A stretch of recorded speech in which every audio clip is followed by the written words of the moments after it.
Okay, I just wrapped up several days of prep work and running wiring for our solar panels on top of our 24-foot motorhome. We don't have a lot of real estate up here, so I went with Zamp Solar panels, which I had made a decision that that would be the company that I would use.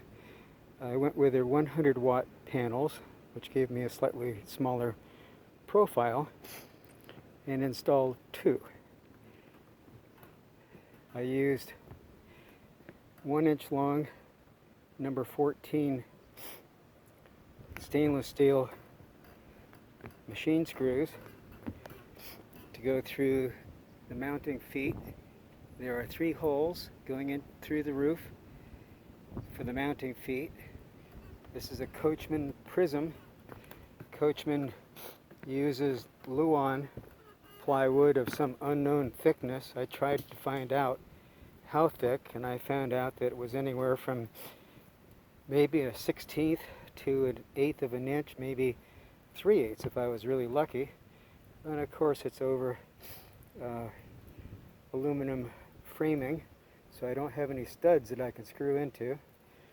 I was going to go with number 10 screws, but after much research and soul searching, and I made a decision to go with number 14s, partly because when I installed this junction box right here, I was using number 10 stainless steel, 3/4 inch long, and I put in 8 screws, and only about half of them actually found something solid.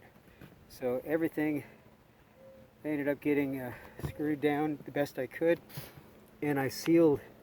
For my sealer, I did not use lap seal. I use Eternabond's sealant, which I believe is going to be a superior product because all of the Eternabond components are warranted for 15 years, and in Florida, lap seal is good for 3 to 4 months in sunshine. So the other thing I had to do was drill a hole on the back of the junction box and run the wires out that hole and then down through the refrigerator vent.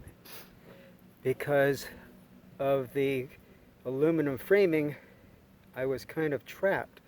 I needed to go down an existing chase for the wiring, and I chose the refrigerator. And you can't see it here, but I ended up drilling a hole inside the flashing around the refrigerator vent rather than cutting away part of the screen and damaging it. So I went straight down with the wiring that Zamp provided, which was number 8 gauge. I'm not sure what the gauge is coming off the solar panels. I have covered all the wiring on my roof with Eternabond, and our motorhome is 4 years old this summer, and before we had any leaks, I went ahead and sealed every seam up here. In our first year, I used a 6-inch wide Eternabond tape to prevent any future leaks, and so far we haven't had any. So anyway, that's the top side. They're in, they're working. I installed everything correctly first try, so all the wires are properly marked from Zamp. You have nice, clearly labeled positive and negative wiring. So this will be a 2-part video. This is the roof, part 1, and that's all for now.